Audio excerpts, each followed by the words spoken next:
میرے حضرت عبادت میں لطافت خوب رکھتے ہیں، رہے تقویٰ پہ چلتے ہیں، فقاہت خوب رکھتے ہیں۔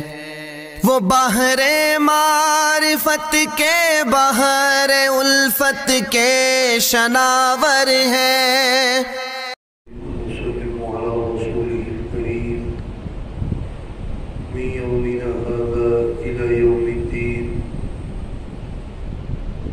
أما بعد فأعوذ بالله من الشيطان الرجيم بسم الله الرحمن الرحيم الله الذي جعل لكم الأنعام لتركبوا منها ومنها تأكلون۔ فرمایا باری تعالیٰ کا ارشاد ہے، اللہ الذی، اللہ تبارک و تعالیٰ وہ ذات ہے کہ جس نے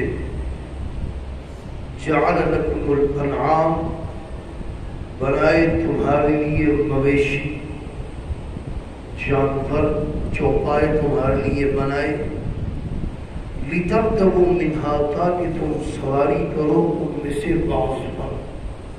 بعض سواری کی کام آتے ہیں، اونٹ ہے، گھوڑا ہے، گدھا ہے، یہ سارے سواری کے کام بھی آتے ہیں اور بار برداری کے کام بھی آتے ہیں۔ آج کل جدید ایجاد ہو گئی ہے، ورنہ پہلے یہی تھی سواری، اس کے علاوہ تو کوئی چیز نہیں تھی۔ اونٹ تھا، یہ صحرا کی کشتی تھی، صحرا کا جہاز تھا۔ تو فرمایا بعض وہ ہیں کہ جن پر تم سوار ہوتے ہو، وَمِنْهَا تَأْكُلُونَ، اور بعض وہ ہیں جن کو تم کھاتے ہو۔ 8 قسم کے جانور ہیں جو حلال ہیں، 8 ازواج، 8 قسم کے جوڑے، من الضأن 2 ومن المعز 2 ومن الإبل 2 ومن البقر 2، 2 بھیڑوں میں سے، اور من الضأن 2، 2 بکریوں میں سے، 2 اونٹوں میں سے، اور 2 گایوں میں سے۔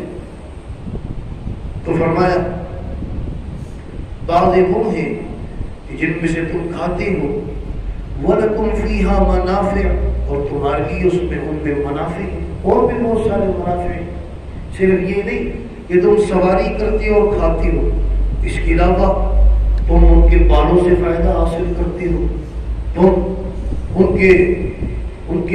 ان کی کھال، اس سے تم جیکٹیں بناتے ہو، ان کی ہڈیاں ہیں وہ استعمال ہوتی ہیں، ان کا گوشت، دوبارہ ہر چیز سے فائدہ لیا جا رہا ہے، اور بھی بہت سارے منافع ہیں۔ وَلِتَبْلُغُوا عَلَيْهَا حَاجَةً فِي صُدُورِكُمْ، اور تاکہ تم پہنچو ان کے ذریعے، جانوروں کے ذریعے، اپنی حاجت تک جو تمہارے دلوں میں ہے۔ تمہیں کہیں جانا ہے تجارت کے لیے، علم کے لیے، تو ان پر سوار ہو کر جاؤ۔ وَعَلَيْهَا وَعَلَى الْفُلْكِ تُحْمَلُونَ، اور تم ان پر سوار ہو، وَعَلَى الْفُلْكِ، اور کشتیوں پر سوار کیے جاتے ہو، وَيُرِيكُمْ آيَاتِهِ، اور دکھلاتے ہیں تمہیں اللہ تبارک و تعالیٰ اپنی نشانیاں۔ فَأَيَّ آيَاتِ اللَّهِ تُنْكِرُونَ، بس تم کون سی نشانیوں کا انکار کر سکتے ہو؟ انکار یہی ہے کہ انسان نشانی استعمال کر کے پھر شکر ادا نہ کرے، ورنہ حقیقت میں انکار کون کر سکتا ہے؟ تو فرمایا، اور شکر بھی کئی مرتبہ بتایا کہ ہم اللہ تبارک و تعالیٰ کی نعمتوں کو استعمال کرتے ہیں، ایک ایک نعمت اس کا اثر پورے جسم پر ہے۔ جسم تو پورا نعمتیں ہمارا کھائے اور استعمال کرے، اور شکر کے لیے صرف 2 تولے کی زبان بس وہ ہلاتی، یہ کافی نہیں، بلکہ شکر یہ ہے کہ ہم نماز پڑھیں، پورا بدن اللہ تبارک و تعالیٰ کا شکر ادا کر رہا ہے۔ تو فرمایا افلم یسیروا فی الارض، کیا تم چلتے پھرتے نہیں ہو زمین میں؟ افلم یسیروا فی الارض، قرآن کریم کے اندر ہی ہے کہ قریش مکہ 2 سفر کرتے تھے، رحلت الشتاء والصیف، ایک سفر گرمیوں کا اور ایک سفر سردیوں کا۔ گرمیوں میں جاتے تھے شام میں، کیونکہ شام کا علاقہ وہ ٹھنڈا تھا گرمیوں میں، اور سردیوں میں یمن میں جاتے کہ وہ گرم ہوتا، اور راستے میں یہ ساری بستیاں پڑتی، قوم ثمود کی، قوم عاد کی، قوم لوط کی، تو یہ بستیاں راستے میں آتے ہیں، ان کی کھنڈرات۔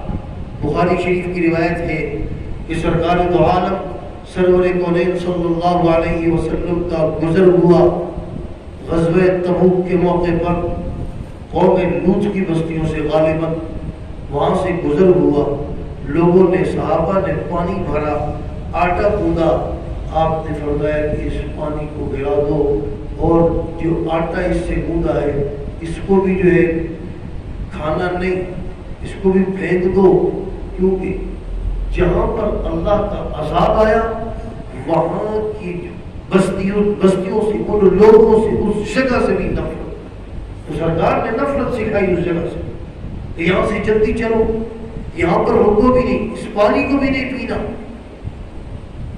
تو فرمایا جب یہ راستے سے گزرتے تو یہ دیکھتے تھے ان مقامات کو۔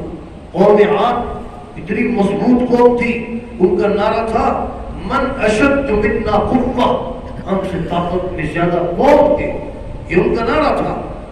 انہوں نے پہاڑوں کے اندر مکان تراشے تھے، کیوں؟ زلزلہ آتے دیواریں گر جاتی ہیں، پہاڑ کے اندر تلاش کر ہونا ہوتا کہ زلزلے سے محفوظ ہو جائے، لیکن جب اللہ کا عذاب آیا تو زلزلے سے محفوظ کیا ہوتے، مر گئے۔ ہوا بھی آئی، زلزلہ بھی آیا، اور وہ ہوا جو انسان کی نجات کا، انسان کی زندگی کا سبب ہے، بچنے کا سبب ہے، اسی کے اندر اللہ نے ان کو ختم کر دیا، تباہ و برباد کر دیا۔ اور نوح وہ پانی کے اندر ڈوب کر پانی کے اندر غرقاب ہوئی، تو فرمایا افلم یسیروا فی الارض، کیا تم چلتے پھرتے نہیں زمین کے اندر، فینظروا، تاکہ تم دیکھو کیف کان عاقبۃ الذین من قبلہم، کہ کیسا انجام ہوا ان لوگوں کا جو تم سے پہلے تھے، کیسا انجام ہوا ان کا، کیف کان عاقبۃ الذین من قبلہم، جو ان سے پہلے تھے، وہ جو پہلے تھے ان کا کیا انجام ہوا، دیکھو عبرت حاصل کرو۔ قالوا اکثر منہم، وہ تم سے زیادہ تھے، عدد میں بھی زیادہ تھے، قوت میں بھی زیادہ تھے، اور وہ اشد قوہ، اور طاقت میں بھی زیادہ تھے، وآثارا فی الارض، اور زمین پہ نشانات چھوڑنے میں بھی، انہوں نے جو زمین پہ نشانات چھوڑے بہت زیادہ، آج بھی وہ کھنڈرات، آج بھی وہ موجود ہے ان کے محل۔ یہ ناچنے کا کمرہ ہے، یہ سونے کا کمرہ ہے، یہ کھانے کا کمرہ ہے، لیکن آج وہاں رہنے والا کوئی نہیں۔ فما اغنی عنہم ما کانوا یکسبون، فرمایا کفایت نہ کر سکے، پھر بچا نہ سکے، فما اغنی عنہم، سے کوئی بھی نہیں بچا سکا، ما کانوا یکسبون، جو وہ کماتے تھے۔ جب اللہ کا عذاب آیا پھر کوئی چیز ان کو بچا نہ سکی۔ اس لیے ابھی وقت ہے، یہ جو قصص ہیں یہ کیوں بیان کیے جاتے ہیں، عبرت کے لیے کہ ہم ان سے عبرت حاصل کریں۔